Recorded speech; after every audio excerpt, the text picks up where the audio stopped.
Lahat ng tumatanggi na si Kristo ay Diyos, Antikristo. Ayon kay Juan. Basahin natin ang Juan 4:2. Dito'y nakikilala ninyo ang Espiritu ng Diyos. Ang bawat espiritong nagpapahayag na si Jesucristo ay naparitong nasa laman ay sa Diyos. Para makilala mo kung sino yung Antikristo, basahin natin, tuloy natin sa 3, kapatid na Daniel. At ang bawat espiritong hindi ipinahahayag si Jesus ay hindi sa Diyos. At ito ang sa Antikristo na inyong narinig na darating at ngayoy nasa sanglibutan na. Yon. Ang Antikristo, hindi ka pareho ang pahayag nung mga sa Diyos. Sa 4:2, tignan mong mabuti kapatid na Yolanda, tignan mong mabuti yung talata sa screen. Eto babasahin ko uli. Dito'y nakikilala ninyo ang Espiritu ng Diyos. Ang bawat espiritong nagpapahayag na si Jesucristo ay naparitong nasa laman ay sa Diyos. Tamo? Ano ang dapat na ipahayag? Si Kristo naparitong nasa laman, hindi tao. Siya'y naparitong nasa laman. Pag hindi mo ipinahayag na siya'y naparitong nasa laman, Antikristo ka. Dapat ang ipahayag mo, naparito siyang nasa laman. O ngayon, ano ibig sabihin niya, kapatid na Yolanda? Pag-aralan mong mabuti at tiyakin mo, magpakatalino ka.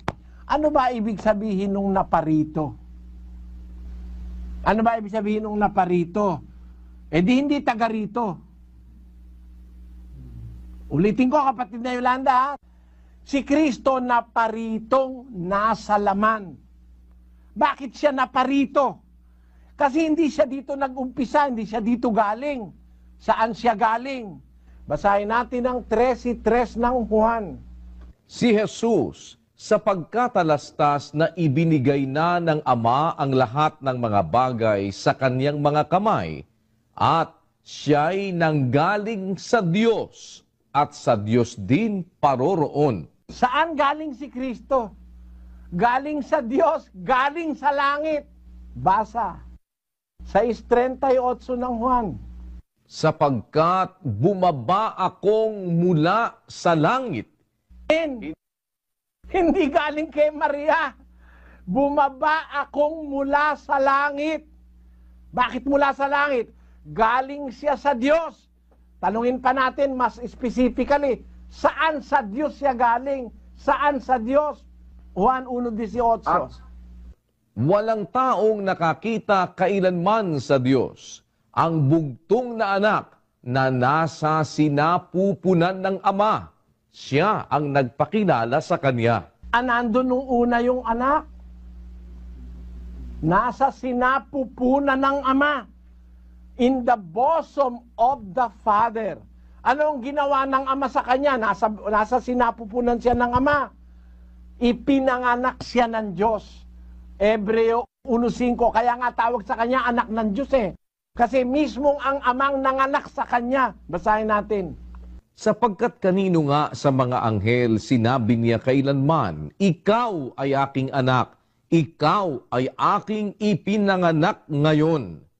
At muli, ako'y magiging kanyang ama at siya'y magiging aking anak. Ayon, sabi ng Ama, ikaw ay aking anak. Sabi kay Jesus, ikaw ay aking ipinanganak ngayon. Kailan ba nangyari yung panganganak ng Ama? 17:5 ng Juan. At ngayon, Ama, luwalhatiin mo ako sa iyo rin ng kaluwalhatiang aking tinamo sa iyo bago ang sanglibutan ay naging gayon. Bago palalangin ang sanlibutan, nagtamo na siya ng kaluwalhatian sa Ama sapagkat ipinanganak siya ng Ama. Binigyan siya ng sarili niyang persona o kasyangaan. Inilabas siya ng Ama mula sa sinapupunan niya, ipinanganak siya ng Ama, tinawag siya ngayong anak ng Diyos. Noon pa sa walang hanggan, doon pa sa hindi pa ginagawa ang sanlibutan. Nag-exist na ang Kristo kasama ang Ama. Kaya nga nung lumalalang ng tao, siya nga ang kausap eh. Lalangin natin ang tao. Bakit? Meron ng kasama ang ama nun, ang kasama niya, yung kanyang anak, na ipinanganak niya na bago ang sanlibutan ay naging gayon. Ayon. Kaya siya ay galing sa ama. Nag-umpisa siya doon sa ama sa langit. Pumunta ngayon siya sa lupa. Anong nangyari nung dumating siya sa lupa? Basahin natin ang Hebreo 10:5. Kaya't pagpasok niya sa sanglibutan ay sinasabi, hain at handog ay hindi mo ibig, ngunit isang katawan ang sa akin ay inihanda mo. Nakita mo kapatid, ang liwanag. Pagpasok niya sa sanlibutan. Bakit? Hindi naman siya rito nag-umpisa eh. Noon lamang daw ipanganak ni Birheng Maria, noon lang nagkatuparan ng pagkakaroon ng Kristo. Hindi pa nga umiira lang sanlibutan eh. May anak na ang Diyos na ipinanganak niya eh. Ngayon, nung maipanganak siya dun sa walang hanggan, nung kailangan na siyang suguin, pumasok siya sa sanlibutan. Kaya sabi ni Pablo, pagpasok niya sa sanlibutan, sinasabi, hain at handog ay hindi mo ibig, ngunit isang katawan ay sa akin ay inihanda mo. Ipinaghanda siya ng Diyos dito sa lupa ng isang katawan. Alin yung katawan na yon? Yun yung katawang tao na ipinaglihi ni Maria. Yung katawang tao, laman yon. Laman. Pinaghanda siya ng isang katawang laman.